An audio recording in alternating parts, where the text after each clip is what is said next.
हाँ जी। हेलो भाई, सभी हमारे प्यारे प्यारे नेवी के बहादुर जवानों को जय हिंद। कैसे हो भाई आप सभी? स्वागत है आर्मी स्टडी के इस बेहतरीन मंच पर। और उम्मीद है आप सभी प्यारे जवान बहुत अच्छे से अपने एग्जाम की तैयारी है वो कर रहे होंगे। इसी जोश जुनून जज्बे के साथ भाई आपको मेहनत करना है ताकि इस बार हमारा जो सपना है वो साकार हो जाए।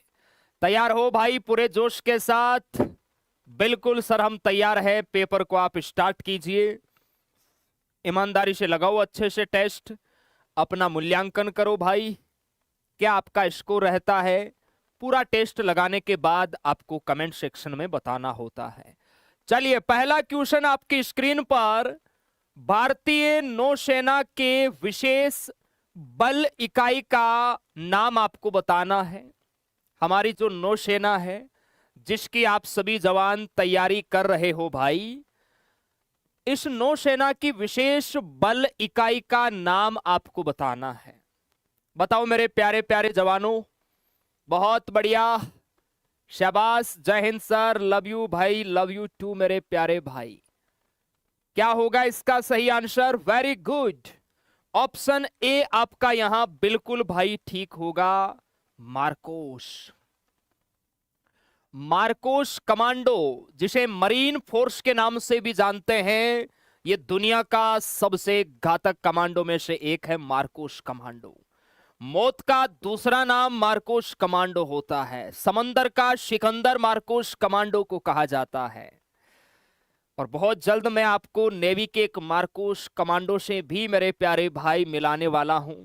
अपने ही मित्र है जो मार्कोस कमांडो की कंप्लीट सर्विस करके रिटायर्ड होके नेवी से आ चुके हैं। बहुत जल्द आपको मैं मिलाऊंगा, ठीक है मेरे प्यारे भाई। नेवी का जैसे विशेष बल हो गया मार्कोस कमांडो, वैसे ही अगर हम बात करें कि हमारी जो वायुसेना है मेरे प्यारे भाई, एयरफोर्स, वायुसेना का अगर आपको पूछे कि बताओ भाई विशेष बल है वो कौन सा है, विशेष बल, तो वो होगा गरुड़ कमांडो। उसी प्रकार जैसे पेरा एसएफ, पेरा एसएफ ये हो जाता है मेरे प्यारे भाई जो हमारी जो फौज है आर्मी मेरे प्यारे भाई, थल सेना, उसका ये विशेष बल है। आप सभी को ध्यान रखना है। क्लियर है जा? चलिए नेक्स्ट है, लिस्बन किस देश की राजधानी है? बताओ मुझे। लिस्बन है ये भाई कौन से देश की राजधानी है? सभी हमारे प्यारे प्यारे जवान बताएंगे। बताओ भाई, लिस्बन कहां की राजधानी है? और सेशन को दबा के लाइक और शेयर करो तमाम अपने जवानों के पास। हाँ जी, लिस्बन मेरे प्यारे भाई ये पुर्तगाल की राजधानी है सर। कहां की है? पुर्तगाल की। इसके अलावा देखो मेरे प्यारे भाई, जैसे हम बात करें स्पेन, स्पेन की राजधानी है मैड्रिड, मैड्रिड है यहां की राजधानी। ऑस्ट्रिया की राजधानी है मेरे प्यारे भाई वियन्ना, वियन्ना। डेनमार्क की राजधानी है लल्ला कोपेनहेगन, ये डेनमार्क की राजधानी है। आप सभी को याद रखना है, राजधानी मुद्राएं इनको याद कर लेना भाई। नेक्स्ट है, सबसे बड़ा ग्रह कौन सा है? इनमें से बताओ, इनमें से सबसे बड़ा ग्रह कौन सा है? तो ये हमारा बृहस्पति है भाई, बृहस्पति सौरमंडल का सबसे बड़ा ग्रह। शुक्र मेरे प्यारे भाई, इसे पृथ्वी की बहन भी कहा जाता है, ये प्रश्न भी आता है। पृथ्वी की बहन किस ग्रह को कहा जाता है? शुक्र को कहा जाता है। इसी शुक्र को कहा जाता है मेरे प्यारे भाई भोर का तारा, भोर का तारा। इसके अलावा संध्या का तारा यानी सांझ का तारा भी इसे कहा जाता है। और सौरमंडल का मेरे प्यारे भाई अगर हम बात करें तो चमकीला ग्रह भी शुक्र है और गर्म ग्रह भी शुक्र है। ओके, चमकीला ग्रह भी आपका कौन सा हो जाएगा भाई? शुक्र। और गर्म ग्रह भी आपका कौन सा हो जाएगा मेरे प्यारे भाई? शुक्र। याद रखना है। मंगल ग्रह को मेरे प्यारे जवान हम लाल ग्रह के नाम से जानते हैं, लाल ग्रह के नाम से। बुध है ये सौरमंडल का हमारा सबसे छोटा ग्रह है, याद रखना है आपको, ठीक है भाई, चलिए आगे चलते हैं। बहुत बढ़िया भाई, पीडीएफ आपको आर्मी स्टडी ऐप के अंदर मिलती है मेरे जवान। नेक्स्ट है, ऋग्वेद काल में किसकी पूजा होती थी? भगवान इंद्र, भगवान विष्णु, भगवान सूर्य, त्रिमूर्ति। बताओ भाई, ऋग्वेद काल में किस भगवान की पूजा होती थी? कौन से भगवान है जो बड़े लोकप्रिय थे? बताओ मेरे प्यारे जवानों। हाँ जी, सीआरपीएफ कांस्टेबल की सर प्रिपरेशन देखो, उसके लिए हम अभी जैसे नेवी का और आर्मी का एग्जाम रह गया, तो इसके अलावा टाइम है वो हमें नहीं मिल पा रहा है। तो अगर आपको अभी से स्टार्ट करना है तो आप किसी अन्य प्लेटफॉर्म है वहां से शुरू कर सकते हो। हम ये आर्मी नेवी का एग्जाम होने के बाद स्टार्ट करेंगे भाई। उसका कारण है कि उसमें पहले फिजिकल होगा, रिटर्न के लिए आपको टाइम मिलेगा। ठीक है मेरे प्यारे भाई, तो अभी आप लोग जिसकी प्रिपरेशन कर रहे हो ये करो मेरे प्यारे भाई, यहां से भी बेसिक चीजें आपकी मजबूत होगी। ऋग्वेद में अगर हम बात करें तो भगवान इंद्र है भाई, ये लोकप्रिय थे। ऑप्शन यहां पर ए आपका राइट होगा। आप सभी ने कौन सा बताया? हाँ जी, ए ही बता रहे हैं बहुत सारे बच्चे, बढ़िया है भाई। नेक्स्ट है, एलोरा का महानतम ऐतिहासिक स्थल जो 7वीं शताब्दी के उत्तरार्ध का है, कौन से हिंदू देवता को समर्पित है? देखो, अगर हम एलोरा की मेरे प्यारे भाई गुफाओं की अगर बात करें, अगर हम एलोरा की मेरे प्यारे जवान गुफाओं की अगर बात करें, तो यहां कुल जो गुफाएं हैं वो है 34। कुल कितनी गुफाएं हैं मेरे प्यारे भाई? 34 है। ये गुफाएं मेरे प्यारे जवान हिंदू, बौद्ध और जैन धर्म, इन तीनों से मेरे प्यारे भाई ये संबंधित है। लेकिन यहां पर इनमें से मेरे प्यारे भाई एक गुफा है 16 नंबर की। 16 नंबर की जो गुफा है ये बहुत इंपॉर्टेंट है। ये जो गुफा है यहां बना हुआ है 16वीं गुफा में कैलाश मंदिर। कैलाश मंदिर है वो बना हुआ है, राष्ट्रकूट वंश के शासकों ने निर्माण करवाया मेरे प्यारे भाई। औरंगाबाद महाराष्ट्र में है। आप सभी जवानों को ध्यान रखना है। द्रविड़ शैली के अंदर मेरे प्यारे भाई ये गुफाएं हैं, याद रखना है। द्रविड़ शैली में बनी हुई है और भगवान शिव से मेरे प्यारे भाई ये समर्पित है। हर हर महादेव। ऑप्शन यहां बी आपका राइट होगा। हाँ जी, ऑप्शन बी हमारे जितने भी जवान बता रहे हैं बिल्कुल परफेक्ट बता रहे, शाबाश। नेक्स्ट है, निम्नलिखित में से कौन सा सिंधु घाटी स्थल नल्लों का देश पाकिस्तान में है? बताओ भाई, इनमें से कौन सा स्थल पाकिस्तान में है ये आपको बताना है। देखो, आलमगीरपुर ये तो हमारे यूपी में है भाई। ये कहां है सर? ये यूपी में है। लोथल ये गुजरात में है मेरे प्यारे भाई। कालीबंगा ये राजस्थान में है मेरे प्यारे जवान। हड़प्पा ये है पंजाब में। हड़प्पा भाई रावी नदी के तट पर है। हड़प्पा की अगर हम बात करें जी खोज की, हड़प्पा की खोज 1921 में किसने की लल्ला? दयाराम साहनी ने। किसने की सर? दयाराम साहनी ने की, याद रखना है।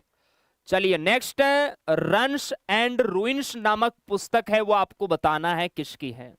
रन्स एंड रूइंस नामक पुस्तक है, ये किसकी है?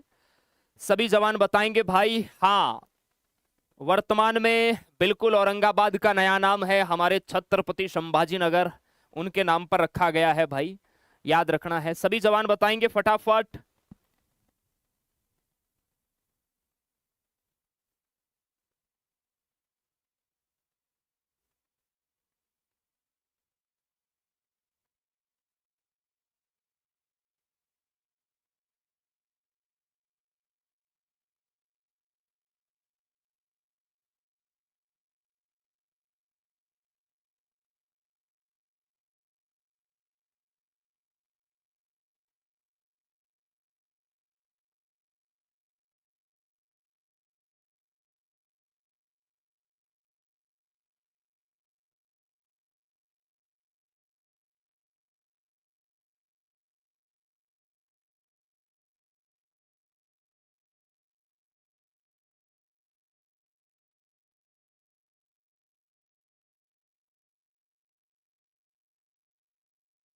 हाँ जी, तो ये सुनील गावस्कर की है, आप सभी ने ठीक बताया है भाई। किसकी है लल्ला? सुनील गावस्कर की है। आप सभी जवान जानते हैं सुनील गावस्कर को मेरे प्यारे भाई। 1984 में ये प्रकाशित हुई। कपिल देव जिन्हें हम हरियाणा हरिकेन के नाम से जानते हैं, 1983 में जो वर्ल्ड कप हमने जीता था इन्हीं की कप्तानी में जीता। और इनकी एक बहुत अच्छी प्यारी पुस्तक है, सभी लिखेंगे straight from the heart. Straight from the heart, ये मेरे प्यारे भाई किसकी है? ये है कपिल देव की, याद रखना। इसके अलावा क्रिकेट माई स्टाइल भी नहीं की है। क्रिकेट माई स्टाइल याद रखना है, ये भी नहीं की है। इमरान खान की तो है पाकिस्तान पर्सनल हिस्ट्री, ऐसी कुछ किताबें हैं इनकी। लैंड ऑफ मिडनाइट सन किसे कहते हैं? लैंड ऑफ मिडनाइट सन अर्थात मध्य रात्रि का सूर्य देश है, वो किसे कहा जाता है, ये आपको बताना है। Sir I am watching IPL. अच्छा भाई, आईपीएल से पेट भर जाएगा भाई।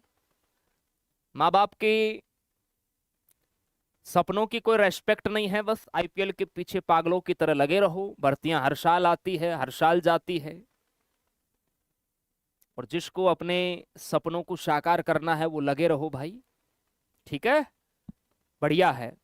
वैसे देखो आईपीएल वगैरह ठीक है, आपके कंपटीशन को कम कर देते हैं। जो बच्चा समझदार है, जिसने पहले एक दो बार असफलता उसके हाथ लगी है, तो वो बच्चा ठीक है, गलत रास्ते नहीं जाएगा। वो समय की नजाकत को समझता है कि समय कितना इंपॉर्टेंट है अभी। लेकिन जो नया नया इस कंपटीशन के दौर में आया है वो आईपीएल की ओर लगा हुआ है, उसे अभी पता नहीं चलेगा। एक दो बार जब असफलता हासिल होगी तब पता चलेगा, अरे यार आईपीएल में तो कुछ नहीं रखा।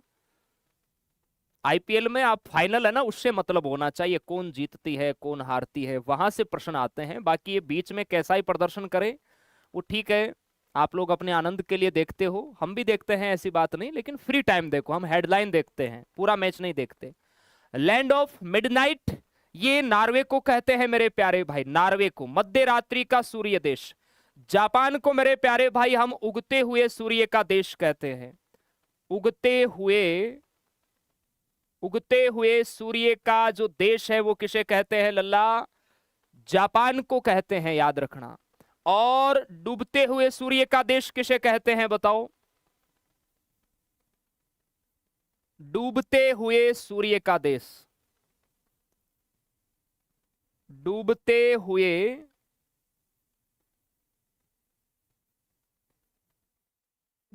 हुए सूर्य का देश है, ये किसे कहते हैं हम?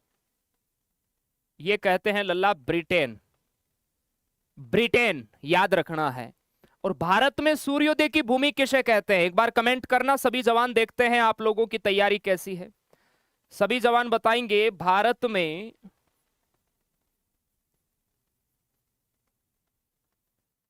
में सूर्योदय की भूमि किस राज्य को कहा जाता है? किस राज्य को कहा जाता है? हाँ जी, सभी हमारे प्यारे जवान बताएंगे जिनको पता है। बताओ बताओ, आंसर आया नहीं? और सेशन को सभी जवान लाइक ठोकेंगे जिन्होंने लाइक नहीं किया है। अरुणाचल प्रदेश, क्या बात है, तालियां होनी चाहिए आप सभी के लिए, वेल डन, बहुत बढ़िया। अरुणाचल प्रदेश मेरे प्यारे भाई, भारत में जो सूर्य की पहली किरण है ना, वो अरुणाचल प्रदेश में देखने को मिलती है। ओके, चलिए नेक्स्ट है जी, अंडमान और निकोबार द्वीप की राजधानी बताओ। पोर्ट ब्लेयर, जिसका अभी वर्तमान में नाम क्या कर दिया भाई? इसका जो नया नाम है वो बदल कर रखा है श्री विजयपुरम, याद रखना है, श्री विजयपुरम है वो मेरे प्यारे भाई, यहां का नाम है वो हो गया है। ऑप्शन सी राइट होगा। भारत का सबसे बड़ा और पुराना अजायब घर है वो कहां पर है? भारत का सबसे बड़ा और सबसे पुराना, लगभग 1814 के अंदर यह तैयार हुआ था। अब देखो कितना पुराना है भाई, कौन सा है? कोलकाता अजायब घर है मेरे प्यारे भाई, पश्चिम बंगाल में है। ऑप्शन यहां पर डी सी है वो आपका राइट होगा। ऑप्शन सी सी आपका परफेक्ट होगा। बिल्कुल आप सभी ने सही बताया है, बहुत बढ़िया। आगे चलिए, नेक्स्ट है सबसे लंबा शास्त्रीय महाकाव्य कौन सा? सबसे लंबा भाई, जिसमें 1 लाख तो श्लोक है मेरे प्यारे भाई, बताओ सबसे लंबा शास्त्रीय महाकाव्य आपको बताना है। अच्छा प्रश्न है आपके एग्जाम के लिए, बहुत शानदार। हाँ जी, एसएसआर के लिए देखो ऐप के अंदर हो रही है प्रैक्टिस, और यूट्यूब पर भी आप मॉडल पेपर चाहते हो तो संडे को निकालते हैं इसके लिए टाइम, नहीं तो ऐप के अंदर तो होता ही है आपका फ्री वीकली, ऐप के अंदर तो होता ही है भाई। चलो, सबसे लंबा शास्त्रीय महाकाव्य की मैं बात करूं तो यह है भाई महाभारत। महाभारत, ऑप्शन डी आपका राइट होगा। महाभारत के मेरे प्यारे जवानों रचयिता है वो कौन है लल्ला? महाभारत के महर्षि वेदव्यास जी है मेरे प्यारे भाई, वेदव्यास जी है, याद रखना। भगवत गीता इसके भी रचयिता वेदव्यास जी है, आप सभी को ध्यान रखना है।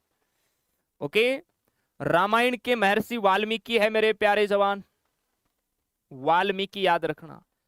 जयदेव पुस्तक गीत गोविंद जयदेव इन्होंने लिखी भाई।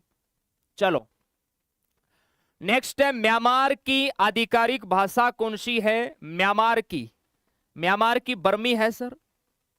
जोंगखा अगर हम बात करें, जोंगखा तो ये भूटान की हो जाएगी भाई, भूटान की।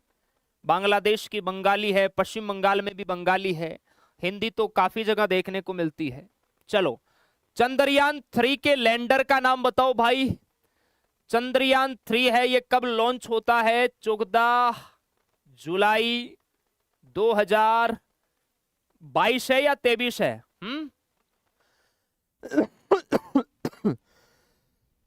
2023 में हुआ भाई, श्री हरिकोटा से लॉन्च किया गया। और इसके लैंडर का नाम तो है विक्रम मेरे प्यारे भाई, इसके रोवर का नाम है प्रज्ञान, याद रखना। रोवर का जो नाम है वो प्रज्ञान है, लैंडर का नाम है वो विक्रम है भाई। नेक्स्ट है जी, निम्नलिखित में से कौन गुलाम वंश का संस्थापक था? गुलाम वंश का संस्थापक बताना है भाई। 1206 से 1290 तक था इसका कार्यकाल। गुलाम वंश का संस्थापक कौन है? सभी हमारे जवान बताएंगे। जिसे लाख बख्श कहा जाता है, लाखों का दान करने वाला, कुतुबुद्दीन ऐबक मेरे प्यारे भाई, जिसने कुतुब मीनार की नींव रखी थी दिल्ली के अंदर। 1210 के अंदर है वो, इसकी मृत्यु हो गई भाई पोलो खेलते हुए, ध्यान रखना है। नेक्स्ट है, महात्मा गांधी श्रृंखला के 20 रुपए के नोट पर किसका फोटो है? बताओ। देखो, लाल किला ये 500 रुपए के नोट पर है। ओके, एलोरा की गुफाएं ये 20 रुपए के नोट पर है मेरे जवान। सांची का स्तूप ये 200 रुपए के नोट पर है। रानी की वाव ये 100 रुपए के नोट पर है। महात्मा गांधी श्रृंखला के नोट वगैरह भी याद रखना है जी। सत्य शोधक समाज की स्थापना है वो किसने की? बताओ। BR अंबेडकर, गोपाल हरि देशमुख, श्री नारायण गुरु, ज्योतिबा फुले। हाँ जी, सत्य शोधक समाज की स्थापना है वो किसने की मेरे प्यारे प्यारे जवानों? किसने की?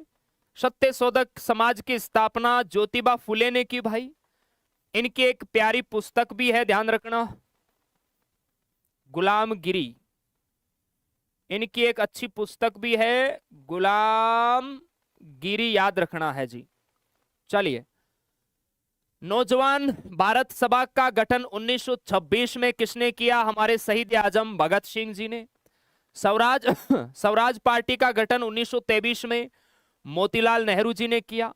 सर्वेंट्स ऑफ इंडिया सोसाइटी 1905 में गोपाल कृष्ण गोखले जी ने मेरे प्यारे भाई स्थापना की। थियोसॉफिकल सोसाइटी 1875 में मैडम ब्लातवस्की इन्होंने की। और आत्म सम्मान आंदोलन 1925 में EV रामास्वामी नायकर ने स्थापना की, याद रखना है। नेक्स्ट है, तारों का ऐसा समूह है जो धुंधला सा दिखाई पड़ता है तथा जो तारा निर्माण प्रक्रिया की शुरुआत का गैस पुंज है, क्या कहलाता है? देखो, गैस पुंज की बात हो रही है यहां ये प्रश्न थोड़ा सा फिर चेंज हो रहा है, अन्यथा इसका उत्तर हम मंदाकिनी कर देते। ठीक है, तो यहां निहारिका है वो आपका सही होगा, निहारिका सही होगा, याद रखना है। ये ऑप्शन में ना हो तो फिर मंदाकिनी आप कर सकते हो। चलिए, भारत की किस मृदा का निर्माण बेसाल्टिक लावा के अपक्षय के कारण हुआ है? बहुत इंपॉर्टेंट है। जलोढ़ मृदा, लेटेराइट मृदा, लाल मृदा, रेगूर मृदा। भारत की किस मृदा का निर्माण बेसाल्टिक लावा के अपक्षय के कारण हुआ है? सभी हमारे प्यारे प्यारे जवान है वो इसका आंसर है वो बताएंगे। बताओ जी, कौन सी है? नहीं, लेटेराइट नहीं होगा भाई, उसमें तो आयरन वगैरह की मात्रा होती है। ये होगा हमारा रेगूर मृदा, जिसे आप लोग काली मिट्टी के नाम से जानते हैं। काली मिट्टी मेरे प्यारे भाई, याद रखना है। इसमें बेसाल्टिक लावा और अपक्षय है वो सबसे ज्यादा देखने को मिलता है। हमारी जो कपास की खेती है ना उसके लिए उपयुक्त है, ध्यान रखना। अगर प्रश्न आ गया बताओ, कपास की खेती के लिए उपयुक्त मिट्टी है वो कौन सी है? तो वो है काली मिट्टी, जिसे रेगूर मिट्टी भी कहा जाता है। नेक्स्ट है, भारत में निम्नलिखित में से कौन सी पहाड़ियों को ब्लू माउंटेन कहा जाता है? पश्चिमी घाट की ओर मिलेगी आपको, केरल, कर्नाटक, तमिलनाडु, उधर जिन्हें ब्लू माउंटेन कहा जाता है। बहुत अच्छा प्रश्न है आपके एग्जाम के लिए। आने दो सभी हमारे प्यारे प्यारे क्रांतिकारी जवान, आंसर बताओ भाई। Very good. तो देखिए यहां पूछा है ब्लू माउंटेन, एकदम इनका नजारा भी है ना आपको एकदम ब्लू जैसा दिखाई देता है, वो है हमारी नीलगिरी की पहाड़ियां। पश्चिमी घाट की तरफ आपको दिखाई देती है, ये तमिलनाडु, कर्नाटक, केरल, इस तरफ। ऑप्शन सी आपका राइट होगा। नेक्स्ट है, इथोपिया देश की राजधानी बताओ भाई। इथोपिया की देखिए जो करेंसी है, मुद्रा है, वो है इथोपियाई बिरर। बिरर याद रखना है। और राजधानी है अदिश अबाबा। अदिश अबाबा यहां की मेरे प्यारे जवानों क्या है जी? राजधानी है। चलिए, भारत की सबसे बड़ी कृत्रिम झील कौन सी है? चिल्का झील, सांबर झील, वुलर झील, गोविंद वल्लभ पंत सागर। भारत की सबसे बड़ी कृत्रिम झील आपको बताना है, जो हमारे यूपी में है।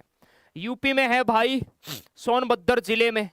तो यह है गोविंद वल्लभ पंत सागर, यूपी में है, ध्यान रखना। भारत की सबसे बड़ी कृत्रिम झील है, ऑप्शन डी आपका राइट होगा। बहुत इंपॉर्टेंट प्रश्न है, याद रखना। वुलर है, यह है भारत की सबसे बड़ी मीठे पानी की झील। भारत की सबसे बड़ी मीठे पानी की जो झील है वो कौन सी है? वो है वुलर झील, याद रखना है। चिल्का झील है, ये भारत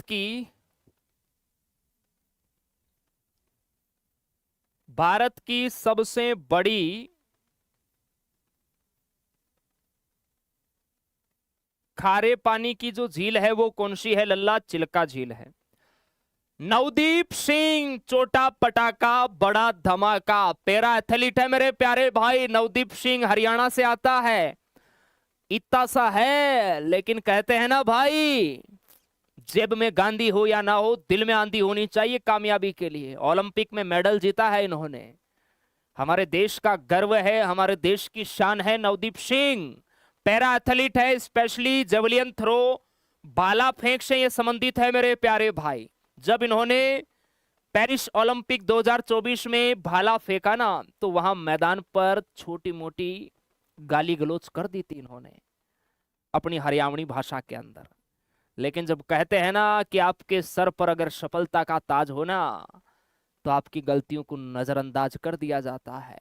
ठीक है भाई, क्योंकि ये दुनिया रिजल्ट देख के आपकी मेहनत को तय करती है मेरे प्यारे भाई। अगर आपका सिलेक्शन हो गया तो ये दुनिया आपके साथ है, जो नहीं जानते वो भी आपको बधाई देंगे, और अगर नहीं हुआ तो आपकी मेहनत की कदर सिर्फ आपके माँ बाप और आपके गुरुजन करेंगे। पड़ोसी, रिश्तेदार सब कहेंगे ना जी ना, इसका तो हमें पहले ही पता था, ये तो सारे दिन मोबाइल में इंस्टाग्राम पे रीलें देखता था, है ना भाई। तो दुनिया रिजल्ट देखती है मेरे प्यारे भाई, आपकी मेहनत नहीं। इसलिए मेहनत करो और रिजल्ट दिखाओ इस दुनिया को। जो कहते हैं तुमसे नहीं होगा, उन्हें करके दिखाओ। आगे चलिए भाई, कुश्ती में याद रखना, अमन शहरावत, अमन शहरावत मात्र 21 वर्ष 24 दिन का है। ओलंपिक के अंदर 57 केजी के इवेंट के अंदर मेरे प्यारे भाई ब्रॉन्ज मेडल अपने नाम किया है। आप कहते हो ना सर पहली भर्ती है, हो जाएगा क्या? ये अमन शहरावत भारत का सबसे युवा ओलंपियन है भाई। कोई भी लक्ष्य मनुष्य के साहस से बड़ा नहीं होता, हारा वही है जो लड़ा नहीं मेरे प्यारे भाई। सफलता आपकी मेहनत देख के आपको मिलती है मेरे प्यारे भाई। आपकी खूबसूरती देख के या आपकी उम्र देख के सफलता आप पर फिदा नहीं होगी, आपकी काबिलियत देख के सफलता आपके पास खुद चलकर आएगी मेरे प्यारे भाई। ठीक है, कहते हैं ना कि सूरज मेरे प्यारे भाई, सूरज होता है ना, इसको ध्यान रखना, किसी और की रोशनी से नहीं चमकता। वो सूरज जलता है तभी वो चमकता है भाई, याद रखना। चलो आगे देखो, आईसीसी हमारे क्रिकेट की सर्वोच्च संस्था है, ये ध्यान रखना। क्रिकेट की सर्वोच्च संस्था कौन सी है भाई? आईसीसी। इसका कार्य क्या है? क्रिकेट में नियम बनाना और उन्हें मेरे प्यारे भाई लागू करना। तभी तो इतने बड़े अंतरराष्ट्रीय लेवल क्रिकेट का आयोजन होता है, कोई बदमाशी नहीं करते भाई। कारण ये क्रिकेट की सर्वोच्च संस्था है, इतने जबरदस्त लेवल के नियम बनाती है। अगर किसी ने इधर उधर कर देना भाई तो डायरेक्ट उस पर बैन लगता है, जुर्माना लगता है। इसलिए सब एकदम डिसिप्लिन के साथ काम करते हैं। तो इसका पूरा नाम होता है international cricket council. Option D आपका राइट होगा। आईसीसी की आपको मैं जानकारी दूं तो देखो भाई, आईसीसी की जो स्थापना है ये 1909 में हुई। आईसीसी का जो हेडक्वार्टर है वो है दुबई में, दुबई में। आईसीसी के जो आपके वर्तमान में अध्यक्ष है मेरे प्यारे भाई, वो कौन है? अमित शाह के बेटे हैं जय शाह। अमित शाह के बेटे हैं भाई जय शाह, याद रखना है। ओके, चलिए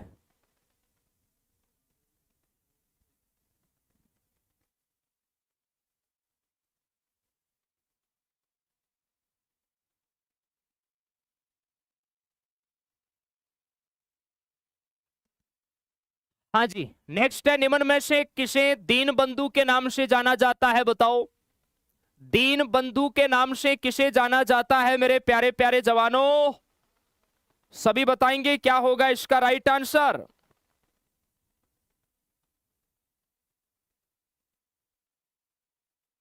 दीन बंधु के नाम से हम जानते हैं सीएफ एंड्रूज को, याद रखना।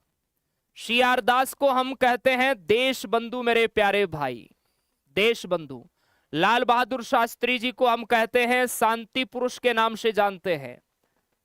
भारत के एकमात्र ऐसे प्रधानमंत्री हैं जिनकी मृत्यु विदेश में हुई थी 1966 में, ताशकंद समझौते के अगले दिन। खान अब्दुल गफार खान बहुत इंपॉर्टेंट है, भारत रत्न पाने वाले पहले विदेशी नागरिक है। इनके उपनाम भी काफी है, देखो। इन्हें मेरे प्यारे भाई सीमांत गांधी कहा जाता है, या इंग्लिश में आ सकता है फ्रंटियर गांधी। सीमांत गांधी, फ्रंटियर गांधी।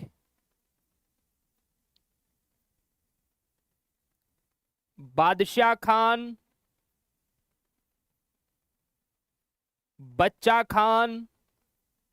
गांधी जी के पद चिन्हों पर ये चलते थे, इसलिए इन्हें सरहदी गांधी भी कहा जाता है। ये भी आप सभी जवानों को याद रखना है। नेक्स्ट है कोरोनांक उत्सव है, ये कहां मनाया जाता है? कोरोनांक उत्सव मेरे प्यारे भाई उड़ीसा में मनाते हैं।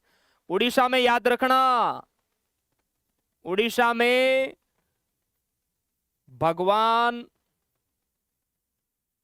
जगन्नाथ के सम्मान में, भगवान जगन्नाथ के सम्मान में पुरी में, पुरी में रथ यात्रा निकाली जाती है। बहुत प्रसिद्ध है ये, आपके नेवी के पेपर में आया हुआ है मेरे प्यारे भाई। ओके, याद रखना है आप सभी को। चलो, कोणार्क का सूर्य मंदिर अगर हम बात करें तो महात्मा गांधी श्रृंखला के 10 रुपए के नोट पर भाई चित्र अंकित है। नरसिंह देव वर्मन प्रथम ने इनका निर्माण करवाया था। आप लोग मुझे बताएंगे 25 में से आपका स्कोर है वो कितना हुआ? 25 में से कलिंग वास्तुकला का इसमें प्रयोग हुआ है कोणार्क सूर्य मंदिर में। बताओ भाई जीके वाले सेक्शन में आपका स्कोर है वो कितना हुआ, फटाफट बताएंगे। कैसा लगा जीके का सेशन, मजा आया मेरे प्यारे भाई? बिल्कुल मजा आया सर। जैसे जैसे आपका एग्जाम नजदीक आएगा, अब देखिए मैं आपके लिए बहुत जल्द मेरे प्यारे भाई, क्योंकि नेवी का एग्जाम एसएससी करवाएगी, तो एसएससी ने जैसे जितने भी एग्जाम्स लिए हैं 10th लेवल के, क्योंकि ये भर्ती आपकी 10th लेवल की है, तो आपके इन टॉपिक से एसएससी मेरे प्यारे भाई किस प्रकार के प्रश्न पूछती है, वो प्रश्न भी आपके लिए मैं धीरे धीरे इनमें ऐड करता रहूंगा। आपको पता भी नहीं चलेगा कि हम एसएससी के प्रश्नों को एकदम रप्पा रप्पा काट रहे हैं। ठीक है भाई, चलो बहुत बहुत धन्यवाद। आगे डीएस गुरु आ रहे हैं, थैंक यू, जय हिंद भाई। आइए सर।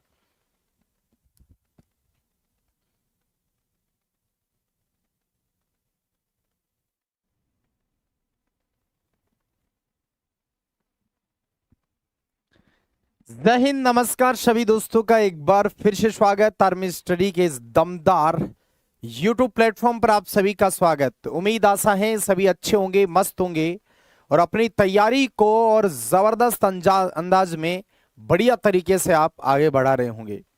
एमआर के जितने भी बंदे हैं, आप लोगों के लिए ये टेस्ट अब डेली स्टार्ट हो चुके हैं और ये आपके एग्जाम तक चलेंगे। जब तक आपका एग्जाम डेट नहीं आ जाता है, आपकी मैराथन नहीं हो जाती है, तब तक ये टेस्ट पेपर कंटिन्यू रहेगा। तो आप बिल्कुल लगभग देखो, जो पहले से बंदे हैं वो थ्योरी भी पढ़ चुके हैं और अभी नए बैच में भी जो जुड़े थे वो भी लगभग अब थ्योरी लगभग यूं मान लो कि लगभग 60% से ज्यादा सिलेबस उनका भी कवर हो चुका है और इसी मंथ के अंदर उनका सिलेबस भी कंप्लीट हो जाएगा। तो प्रैक्टिस पर आप थोड़ा सा ज्यादा जोर देना है जी। और इसी प्रैक्टिस को मद्देनजर रखते हुए आर्मी स्टडी ने अभी देखा होगा 25 मॉडल पेपर की एक मिनी बुक आप लोगों के लिए 2 दिन पहले ही आपने देखा होगा। बहुत बढ़िया तरीके से ट्रेंडिंग में चल रही है, बेस्ट सेलर। आप देखिए फ्लिपकार्ट अमेजोन के ऊपर देखिए, ये बुक एक तहलका मचा रही है, क्योंकि नेवी एमआर की ऑब्जेक्टिव ये बुक अभी न्यू अपडेट नए पैटर्न के ऊपर सिर्फ आर्मी स्टडी ने ही लॉन्च किया है। तो बिल्कुल अभी भी फ्लिपकार्ट अमेजोन पर जाकर आप इस बुक को परचेज करके और इसको पढ़िए दोस्तों। देखो ऐसा नहीं है कि बुक को ले आए आ गई और उसको रख दिया, उससे फायदा नहीं होगा, उसको पढ़ोगे। मैं आपको फिर कह रहा हूं, एक्चुअल में जो बंदा थ्योरी पढ़ चुका है या नहीं भी पढ़ चुका है, तो आराम से वो 15 दिन के अंदर इस बुक के सेट को आराम से पढ़ सकता है और फटाफट अंदाज में पढ़कर फिर अपने एग्जाम के अंदर बैठो। अगर इससे अपन को थोड़ा बहुत भी सपोर्ट मिल गया तो हम जिस नंबर से आगे पीछे हो रहे थे वो नहीं होगा हमारे साथ फिर। चलिए दोस्तों, शुरुआत करते हैं आज के हमारे इस मॉडल पेपर की। पहला सवाल,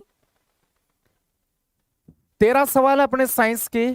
सिलिकोसिस रोग किससे होता है, ये अपन को बताना है जी। बताइए सिलिकोसिस रोग किससे होता है। दोस्तों देखो, सिलिकोसिस में एक शब्द आ रहा है सिलिका, एक शब्द आ रहा है सिलिका। सिलिका का मतलब होता है धूल कण। अगर आपको इतना पता है तो आप आइडिया लगा लोगे कि सर ये बीमारी जो है ये फेफड़ों की है, क्योंकि धूल कणों का जमाव फेफड़ों में ही हो सकता है सांस के साथ। तो यहां पर ये फेफड़े हो जाएगा इसका सही जवाब।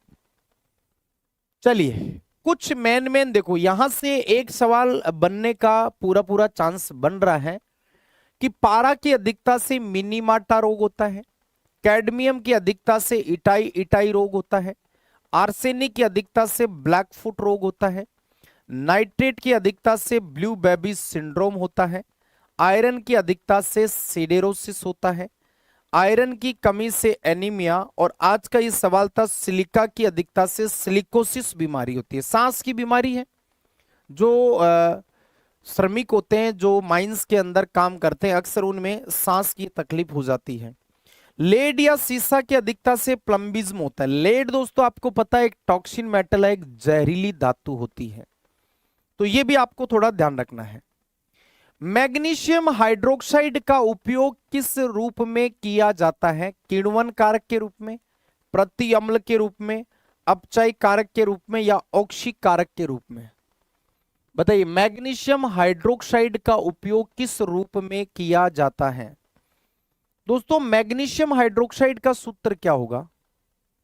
MgOH का होल ट्वाइस 2। इसको दोस्तों हम बोलते हैं milk of magnesia, milk of magnesia के नाम से भी हम जानते हैं जी। और मिल्क ऑफ मैग्नीशिया ये एसिडिटी को दूर करता है, एसिडिटी दूर करता है जी। और एसिडिटी दूर करेगा उसको हम एंटा एसिड या प्रति अम्ल के नाम से भी जानेंगे। आप इसको इंग्लिश में एंटा एसिड भी कह सकते हो। एंटा एसिडिक, प्रति अम्लता का काम करता है। भाई पेट की अम्लता कब हो जाती है? जब HCl की मात्रा बढ़ जाती है, तो उसको कम करने के लिए मिल्क ऑफ मैग्नीशिया का इस्तेमाल होता है। निम्न में से कौन एक ठोस का गुण नहीं है? ठोस बोले तो सॉलिड। आपको बताना है कि कौन सा एक सॉलिड का ठोस का गुण नहीं है। ध्यान से पढ़ो। यह असंपीडीय होता है। असंपीडीय का मतलब जिसको हम कंप्रेस्ड नहीं कर सकते, दबा नहीं सकते। सही कह रहा है ये तो। हमें तो गलत वाला ढूंढना है ना। अधिक बल लगाने पर टूट सकता है, बिल्कुल टूट सकता है भाई। जैसे हाइड्रोलिक प्रेशर अगर लगाएं तो टूट भी सकता है ठोस। इसके कण काफी नजदीक नजदीक होते हैं, बिल्कुल सही कह रहा है। इनका आयतन निश्चित होता है, निश्चित नहीं होता है, ये गलत कह रहा है जी। आयतन निश्चित होता है, ये कह रहा है नहीं होता है। नहीं, ठोसों का आकार आयतन दोनों ही निश्चित होता है। तो यहां पर डी वाला ऑप्शन एकदम करेक्ट हो जाएगा। नेक्स्ट है, निम्न में से कौन सा रासायनिक परिवर्तन का उदाहरण है? रंग में परिवर्तन, कागज का जलना, हाइड्रोजन ऑक्सीकरण का मिलकर जल बनना, उपरोक्त सभी। केमिकल चेंज का आपको एग्जाम्पल बताना। देखो, पदार्थ और अवस्था के अंदर हम भौतिक रासायनिक परिवर्तन भी पढ़ते हैं। आप खुद देखो कि रासायनिक परिवर्तन में रंग में परिवर्तन होता है। वैसे देखो, रंग में भौतिक भी हो सकता है लेकिन रासायनिक भी तो होता है ना। जैसे लोहे पर जंग लगने पर रंग बदल जाता है उसका। इसके अलावा और बात करें, जैसे सेब है, आलू है, बैंगन है, उनको काट कर हवा में खुला रखने पर भूरा पड़ जाता है। तो ये भी ध्यान रखना है। हाइड्रोजन ऑक्सीजन का मिलकर जल बनाना, ये तो रिएक्शन बन रही है, साफ साफ दिख रहा है। तो यहां पर दोस्तों उत्तर होगा सभी। ये तो सारे के सारे ही रासायनिक परिवर्तन है। रासायनिक में दोस्तों एक और चीज ध्यान रखना, ए से अगर बी बनता है तो बी से वापस ए नहीं बनता है। स्थायी होता है ये, अनुत्क्रमणीय, इरिवर्सिबल चेंज होता है ये। अगला देखो, C6H14 किस प्रकार का हाइड्रोकार्बन है? हाइड्रोकार्बन स्पेशली आपके अलग से चैप्टर भी दे रखा है। आपको मैंने 3 श्रेणियां बताई थी, एल्केन, एल्कीन और एल्काइन। देखो, एल्केन में मैंने आपको तरीका बताया कि हाइड्रोजन कार्बन का डबल +2 होता है। एल्कीन में हाइड्रोजन कार्बन का डबल होता है। एल्कोहल तो अलग है, इसमें तो ROH समूह आता है, ये तो छोड़ो। एल्काइन में H जो होता है वो डबल -2 होता है। अब आपको चेक करना है कि ये 14 कैसे आया, 6 से 14। तो आप देखो, 6 का डबल करो 12, 12 में आप 2 जोड़ोगे तब 14 आएगा, मतलब +2 करने पर आ रहा है तो एल्केन होगा। भाई 6 से 14 कैसे बना? हाइड्रोजन कार्बन से कैसे बन रहा है? कार्बन का डबल करके फिर 2 जोड़ा है, तो डबल करके 2 जोड़ने वाला सिस्टम सिर्फ एल्केन में ही हो सकता है। ओके, चलिए। जब हम किसी स्प्रिंग को खींचते हैं तो स्प्रिंग में संग्रहित ऊर्जा कौन सी होती है? विद्युत, गतिज, स्थितिज या गुरुत्वीय? भाई मान लो कोई स्प्रिंग है, उसको हम ऐसे खींचते हैं, पूरा ऐसे खींचा हुआ है, तो उसमें कौन सा एनर्जी है वो स्टोर्ड होता है, संग्रहित होता है? शाबाश, बताइए। देखिए फटाफट, कहते हैं ना जिंदगी खेलती भी उसी के साथ है जो खिलाड़ी बेहतरीन होता है। सीमित टॉपिक है, आपका पूरा सिलेबस बड़ा है नहीं इतना, नॉर्मल जितने भी टॉपिक्स दे रखे हैं, अगर उन पे अच्छी कमांड बना लें तो सवाल कहीं पर भी किसी भी सूरत में बाहर नहीं जाएगा। स्थितिज ऊर्जा, जब स्प्रिंग को खींचते हैं तो उसमें पोटेंशियल एनर्जी बनती है। इसका आप सूत्र भी याद रख सकते हो, पीई बराबर होता है mgh। गतिज ऊर्जा के बराबर होता है 1/2 mv² होता है जी।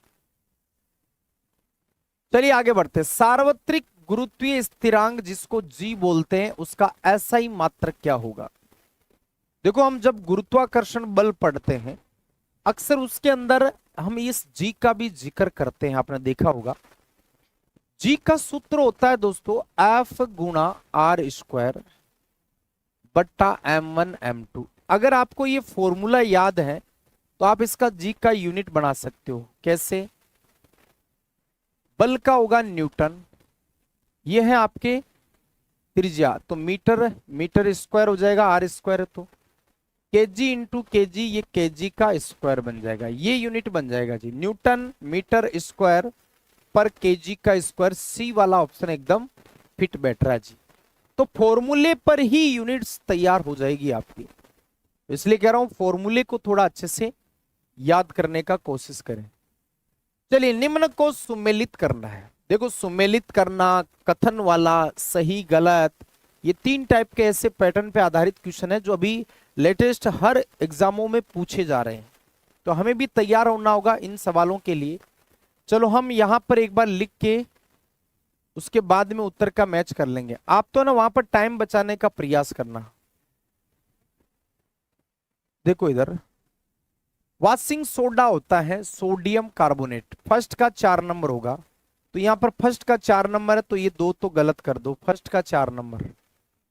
कास्टिक सोडा सोडियम हाइड्रोक्साइड, फिर 1 नंबर आएगा, फिर 1 नंबर आएगा, तो यहां पर दोस्तों यही सूत्र बन रहा है। इसका उत्तर तो आ गया, लेकिन फिर भी हम पूरा चेक करेंगे।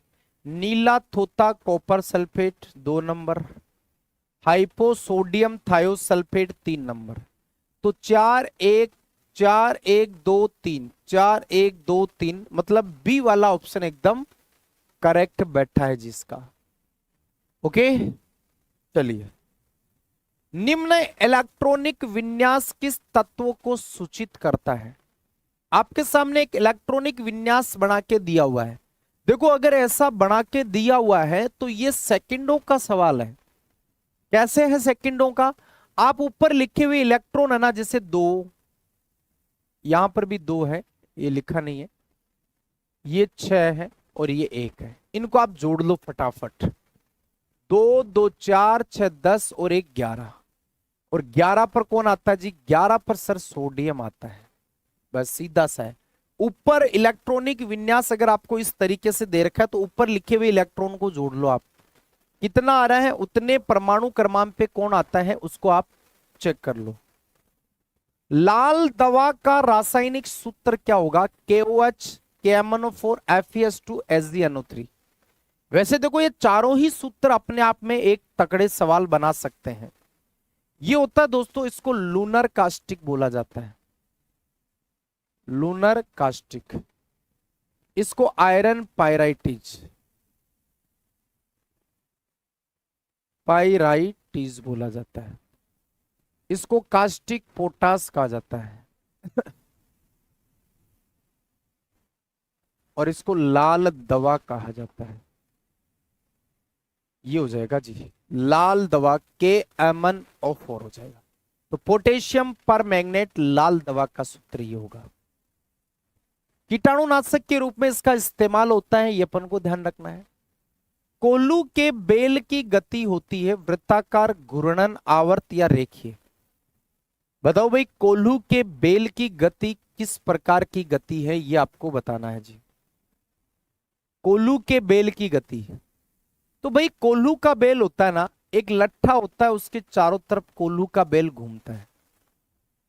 भाई कोल्लू का बेल, जैसे तिल्ली का तेल निकालते हैं, आजकल तो मशीन आ गई ना, उसमें मशीन उस लट्ठे को घुमाती है। पहले एक चेंबर होता था, उसमें लट्ठा है, उसको एक बेल से बांध देते थे, बेल उस चेंबर के चारों तरफ ऐसे घूमता था। तो 2 पिंड आ गए इसमें। कोल्लू वाले बेल में कितने ऑब्जेक्ट है? 2 ऑब्जेक्ट है। दो पिंड है, तो दो पिंड होंगे तो वृत्ताकार गति होगी। अगर एक पिंड होता तो फिर यहां घूर्णन गति हो जाती, फिर वो अपने ही अक्ष पे घूमता तो घूर्णन गति है। चलिए, मानव में ग्लूकोज किस रूप में संचित होता है? ग्लाइकोजन, सेलुलोज, फ्रक्टोज या सुक्रोज?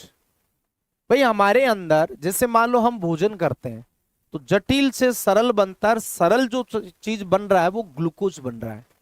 अब एक्स्ट्रा ग्लूकोज हमारे लीवर के अंदर स्टोर होता है, तो उसमें एक हार्मोन आता है जो उस ग्लूकोज को कन्वर्ट करेगा। उस हार्मोन का नाम है इंसुलिन, और ये ग्लाइकोजन में चेंज कर देता है, और ग्लाइकोजन अपने लीवर में स्टोर हो जाता है। तो यहां पर ग्लाइकोजन इसका राइट जवाब हो जाएगा। क्या हो जाएगा? ग्लाइकोजन इसका एकदम करेक्ट आंसर हो जाएगा। ये लो जी अपना अंतिम सवाल। निम्न में से अयस्क धातु की कौन सी जोड़ी गलत है? मतलब धातु और अयस्क, अयस्क को इंग्लिश में ओर कहा जाता है, तो कौन सी धातु का कौन सा अयस्क नहीं है, यह आपको बताना है जी।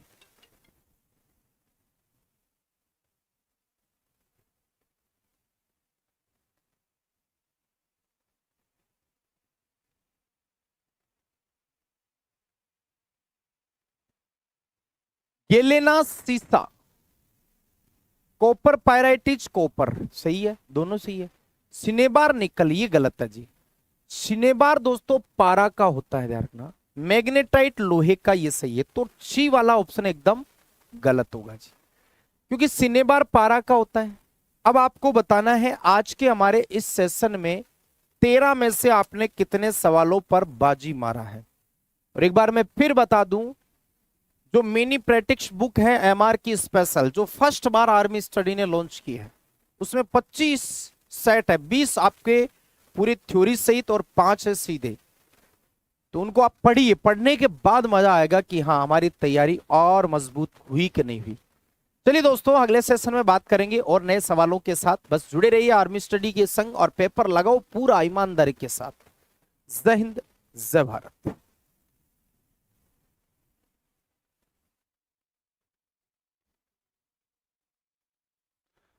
हेलो, नमस्कार, जय हिंद। क्या हाल है मेरे भाई, कैसे हैं दोस्तों?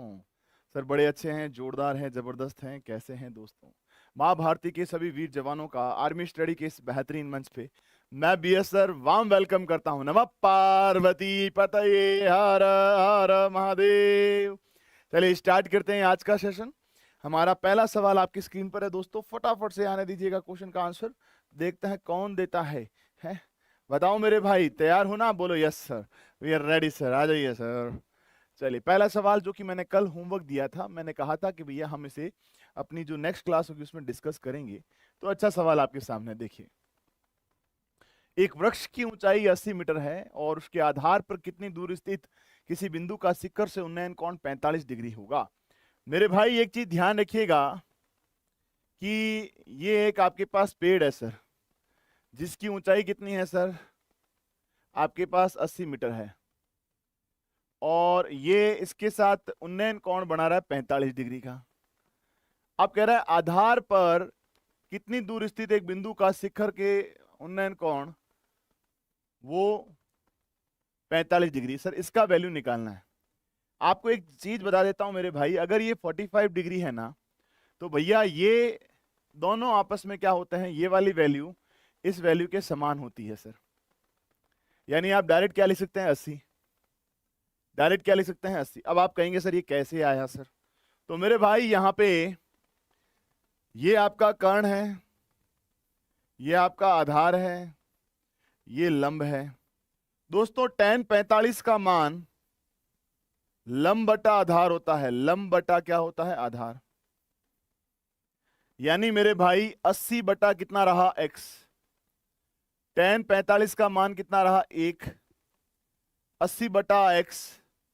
सर जी x बराबर कितना रहा? 80। बोलो यस सर, कर लेंगे। तो इसका शॉर्ट तरीका जो है वो मैंने आपको बता दिया। अगर 45 डिग्री आ जाए तो दूरी और ऊंचाई क्या रहती है? समान रहती है। क्या रहती है मेरे भाई? समान रहती है। क्या रहती है मेरे भाई? समान रहती है। बोलो यस सर। चलिए अगला क्वेश्चन देखिए, क्वेश्चन नंबर 40। 250 में 40 की वृद्धि करने पर संख्या क्या प्राप्त होगी? बताओ मेरे भाई, 250 में 40% बढ़ाया तो संख्या क्या होगी? आने दो आंसर। सर कोई संख्या 250 है सर, उसमें आपने 40% से वृद्धि करी। कितने परसेंट से वृद्धि करी? 40% की। दोस्तों परसेंटेज में बहुत अच्छे से ये चीजें सिखाई है कि डायरेक्ट 140 बटा क्या कर दीजिए 100, डायरेक्ट 140 बटा क्या कर दीजिए 100। तो यहां से 0 0 14 पंजे 70, 0 7 कैरी फॉरवर्ड, 14 दूना 28 और 7 350। बोलो यस सर कर लेंगे सर, बोलो यस सर कर लेंगे सर, रगड़ डालेंगे सर, रगड़ डालेंगे। बताओ मेरे भाई कर लोगे ना? Yes sir. क्वेश्चन नंबर 41, 2.5 का गुणा 0.7 से, फिर प्लस 3.5 का गुणा 0.6 से, और 45 का गुणा 4.5 का गुणा 0.8 से। मेरे भाई 25 साते 175 होता है, पीछे से 1 और 2 स्थान बाद पॉइंट, 35 इंटू 6, ये हमारे पास 6 × 18 6 पंजे 30, 6 × 18 6 पंजे 30, 210 होता है सर। 210 पीछे से ये भी 1 और ये 2 स्थान बाद पॉइंट, ठीक है। अभी 45 इंटू 8, 8 पंजे 8 चौक 32, 8 पंजे 40 सर, 360 रहा। और ये 1 और 2 स्थान, 1 और 2 स्थान लीजिए सर। 3.6, 2.1, 1.75 इनको हमें जोड़ना है मेरे भाई, ठीक है मेरे भाई, बोलो यस सर। तो जब जोड़ेंगे इनको सबसे लास्ट में 5 आएगा, ठीक है। 6 1 7, 7 14 का 4 कैरी फॉरवर्ड 1 होगा, 4 2 6 और 1 कितना रहा 7, 7.45 लीजिए सर, रगड़ डालेंगे सर। ऐसा क्वेश्चन आएगा ना सर, रप्पा रप्पा कर देंगे। यस सर, आ जाओ मेरे भाई। क्वेश्चन नंबर 42 क्या कहता है कि किसी संख्या के प्रथम 2 या प्रथम 6 गुणज का औसत क्या होगा, हमसे पूछा गया है। आने दो आंसर। 6 गुणज का मतलब है पहले 6 पहाड़े, है ना। गुणज का मतलब पहाड़ा भी होता है सर, पहाड़ा, ठीक है। अब ये संख्या आपके पास छोटी दे रखी है कि 2 के अगर आप 6 तक पहाड़े लिखें उसका औसत बहुत आसान हो जाएगा। लेकिन अगर ये मान लीजिए संख्या बड़ी लिखी होती है तो उसमें एक ट्रिक है sir, there is a trick. मेरा भाई ट्रिक क्या है? ब्लैक मैजिक, ब्लैक मैजिक दे रहा हूं तुम्हें, जब तक तुम इस क्वेश्चन को करो फटाफट से आंसर आने दो। ब्लैक मैजिक ये है कि संख्या के, कोई भी संख्या है के प्रथम n गुणज का, प्रथम n गुणज का औसत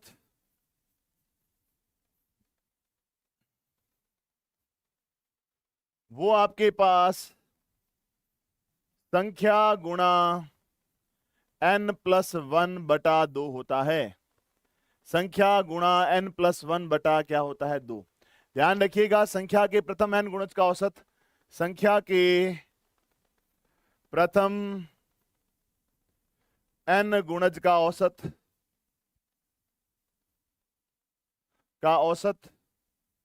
ये फॉर्मूला आप जीवन भर ना भूलें, संख्या गुणा n+1/2।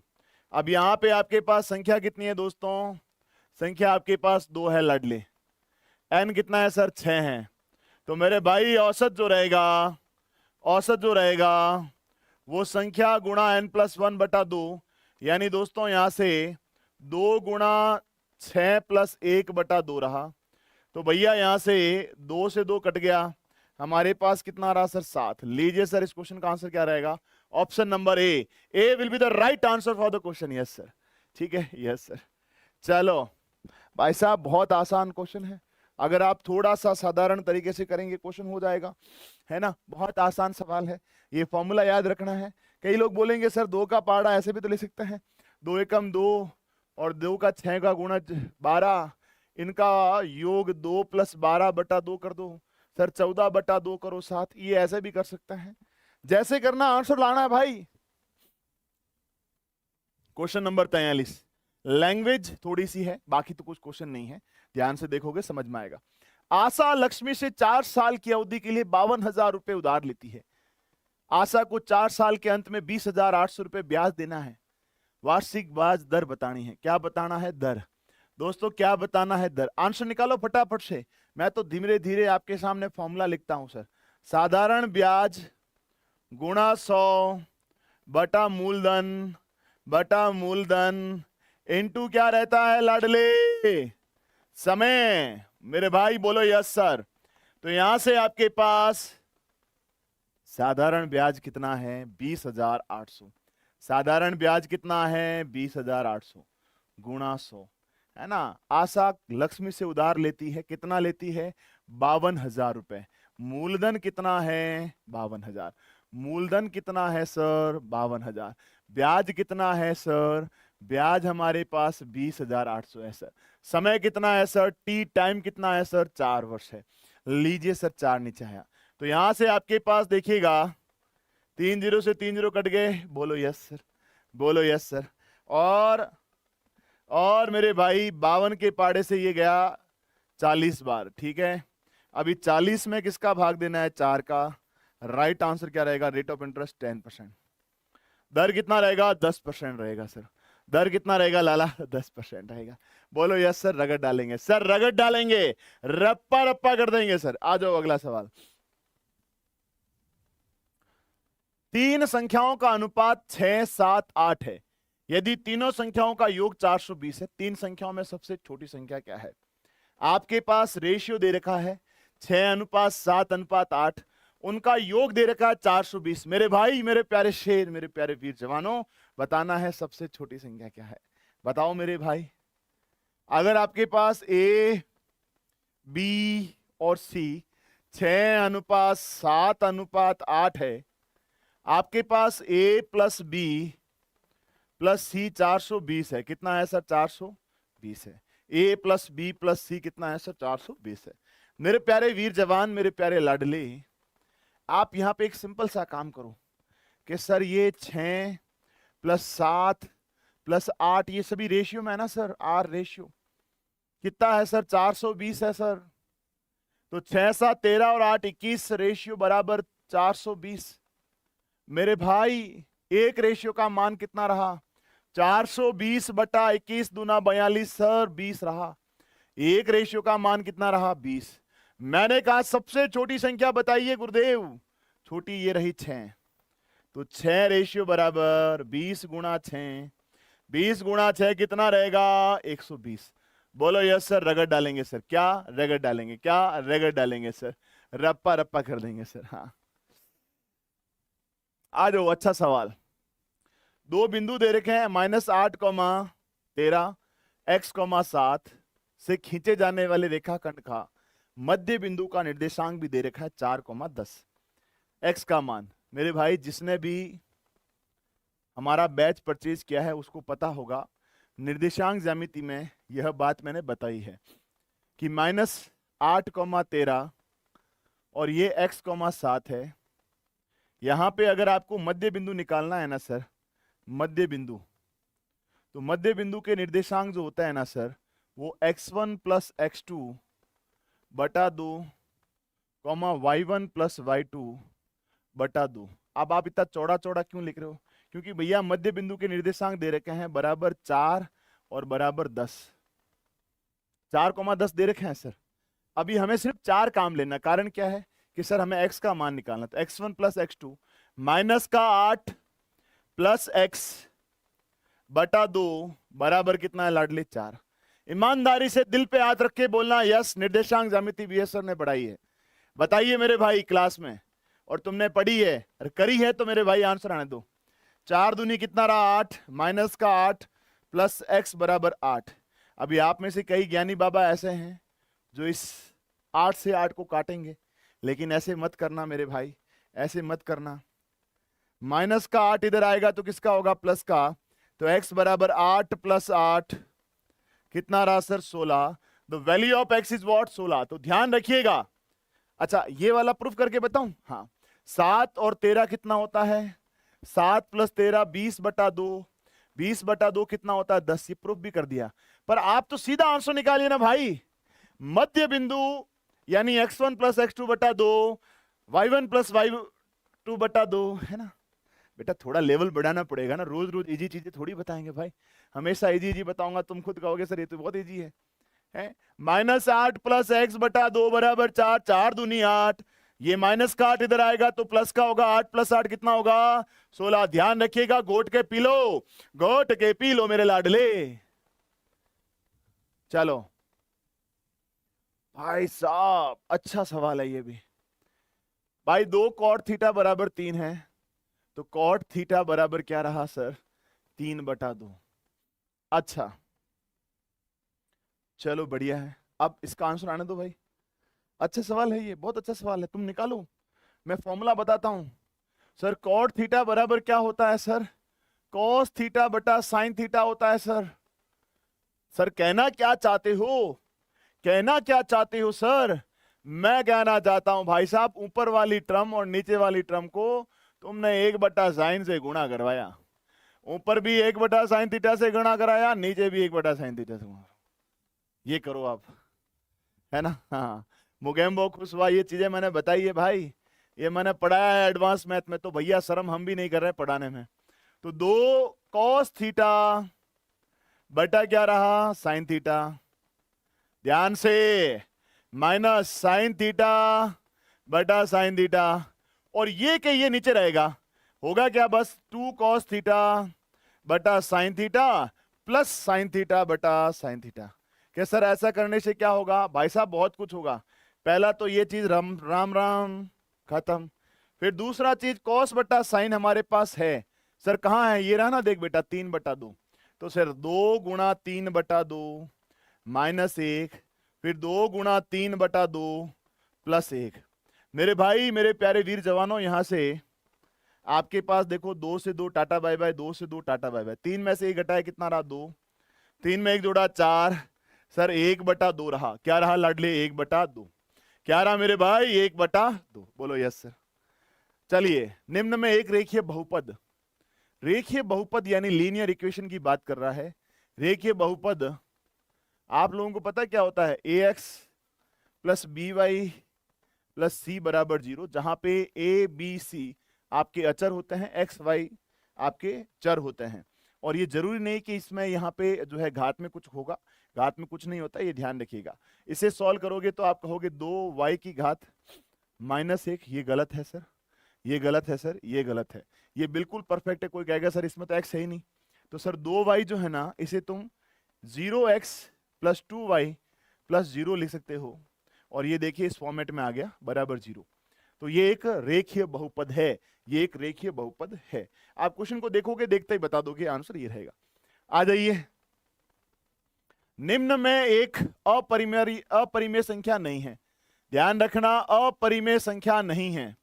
अपरिमेय नहीं, इसका मतलब वह संख्या क्या है? परिमेय। जो परिमेय है ना वो अपरिमेय थोड़ी होगी। अच्छा, परिमेय के लिए बोला जाता है कि इसे p/q के रूप में लिख सकता है, इसे p/q के रूप में नहीं लिख सकता है सर। तो भैया √25 का मान नहीं निकाल सकते, पाई ये गलत, √15 का मान, 25 का मान तो निकाल सकते हैं ना भाई, 5/1 रहा। लीजिए इस क्वेश्चन का आंसर सी रहेगा। ध्यान रखिएगा, एक संख्या जो परिमेय अपरिमेय संख्या नहीं है, अपरिमेय नहीं का मतलब है वह परिमेय है, अपरिमेय नहीं का मतलब है वह परिमेय है। कोई बोलेगा सर ये तो ये अपरिमेय संख्या है, ये क्या है? अपरिमेय है। कैसे? कि सर जब आप पॉइंट हटाओगे ना तो नीचे कितनी संख्या आएगी फिक्स कोई पता नहीं है। तुमको मालूम है इसका वैल्यू 3.14152 आज तक 70,000 बिलियन वैल्यू निकाल रही है सर। 70,000 तक की वैल्यू, 70,000 बिलियन वैल्यू लोग निकाल चुके हैं गिनीज बुक में रिकॉर्ड बनाने के लिए। 15 का मान निकालोगे तो पॉइंटम आएगा, और वो भी लिमिटेड नहीं है, फिक्स नहीं है, वो चलता रहता है। परंतु इसका लिमिटेड है, इसे 5/1 लिख सकते हैं। ये हमारे पास परिमेय है, और जो परिमेय है वो संख्या कभी अपरिमेय नहीं होगी। तो हमें कहा वह संख्या जो अपरिमेय नहीं है, हमारे पास क्या रहा? √25। चलो आगे चलते हैं। क्वेश्चन कहता है एक वस्तु का अंकित मूल्य 28,000 है, छूट परसेंटेज 5% है, विक्रय मूल्य बताना है। क्या बताना है? विक्रय मूल्य बताना है। क्या बताना है लाडले? विक्रय मूल्य। तो मेरे भाई मेरे प्यारे शेर, 28,000 की चीज है सर, है ना, कोई वस्तु का एमआरपी कितना है? एमआरपी कितना है आपके पास? 28,000। आपने उस पे 5% का छूट दिया सर। आप उसे कितने में बेचते हैं? हमारे को विक्रय मूल्य निकालना है सर। ये हमारा अंकित मूल्य है। ठीक है दोस्तों, बहुत सिंपल तरीका है सर कि अंकित मूल्य पर 5% छूट देना, यानी 28,000 गुणा 95/100। ये कैलकुलेशन है सर, पूरा ये गेम कैलकुलेशन का है लाला। तो सर ये 2 0 से 2 0 कट गया, 2 0 से 2 0 कट गया। अभी यहाँ पे 280 गुणा कितना करना है? 95।